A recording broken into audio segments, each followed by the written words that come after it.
Кто-то, твой таинственный голос мне расскажет о прошлом, удивительно близко.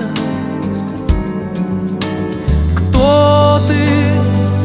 Я плыву в невесомость серебристой дорожкой прямо к лунному диску.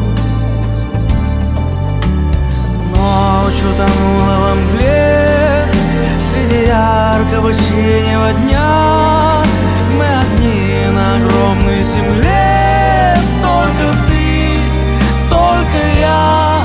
И звучит в тишине, и тревожит меня, и зовет твой голос. Море, неподвластная бездна, подойди, не заметит, закричи, не услышит. Двое упадут в неизвестность, что так призрачно светит, так отчаянно.